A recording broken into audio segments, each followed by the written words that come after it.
Mackenzie Johnston with Livestock Digital Daily, bringing you your September 30th cattle industry headlines. Brought to you by AgRisk Advisors. They manage your risk so you can manage your operation.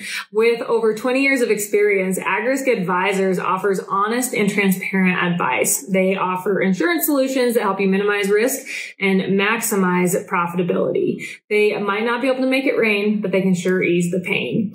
If you want to learn more about pasture, rangeland, forage insurance, go ahead and reach out to AgRisk Advisors. They can help you understand what PRF insurance is all about and everything it can do for your operation. Drovers has reported, according to Carl Oreskovich, that is Cody Easterday's lawyer, Tyson Fresh Meats owes Easterday approximately $163 million.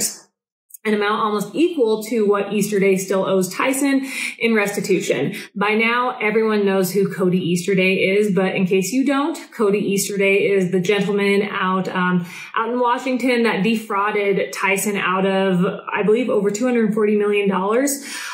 He did this through a ghost cattle scheme. Some might call Easterday a legend within the cattle industry for what he did to Tyson.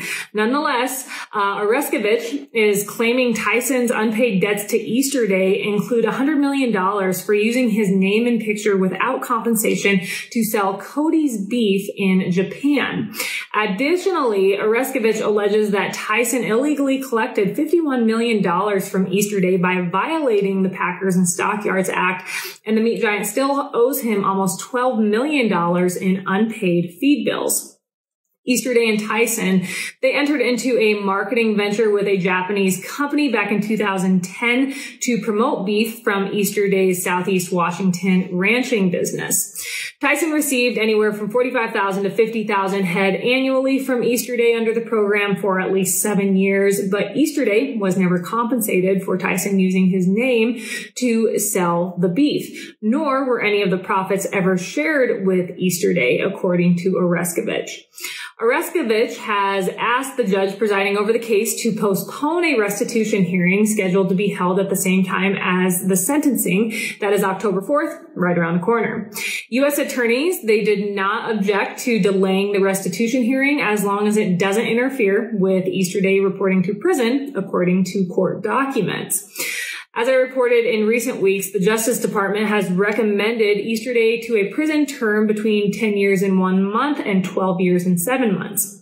But Oreskovich, he is asking for only 3 years of probation for Easterday, claiming that his career in farming and contributions to the community were ruined by a gambling addiction. So when he refers to this gambling addiction, he's referring to Easterday losing $200 million betting on commodity futures contracts. That's how Easterday got himself in this bad situation. He lost all this money on futures contracts, and he had to get himself out of the hole somehow. So he defrauded Tyson out of a few dollars here and there. But unfortunately, U.S. attorneys responded Monday to the plea for leniency by noting that Easterday's theft exceeded his gambling setbacks. His addiction to gambling provides no basis for stealing almost $45 million more than he lost. Reuters has reported Smithfield Foods has agreed to pay $75 million to settle a lawsuit by consumers who accuse the company and several other meat giants of conspiring to inflate prices in the U.S. pork market. Even though Smithfield has agreed to settle, of course, they are denying all liability. They didn't do a thing wrong.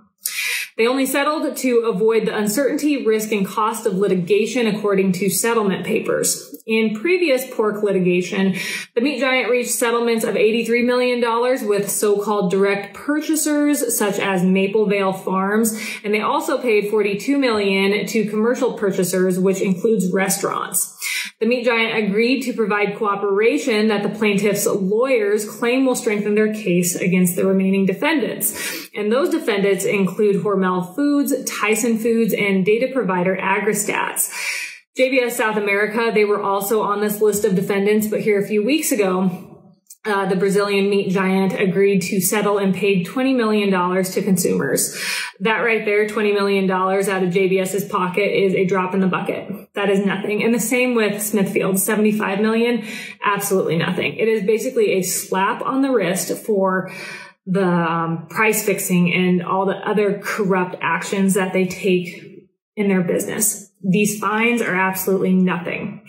There's no doubt that they need to be they need to be stout. These fines need to actually make a difference. 75 million here, 20 million here. It doesn't do a darn bit of good. This update is also sponsored by Circle 5 Cow School. If you want to learn how to preg check your own cows or start AIing, Circle 5 Cow School is definitely the way to go. Almost every week they're hosting classes somewhere between Texas and Tennessee. They do a great job. Here on October 9th and 10th, they're going to be down in Mount Vernon, Texas.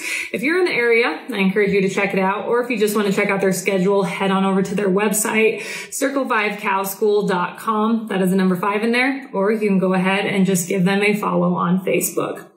Meeting Place has reported USDA projects that calendar 2022 will wind up clocking a 10% increase in the price of meat, poultry, and fish purchased for at-home consumption.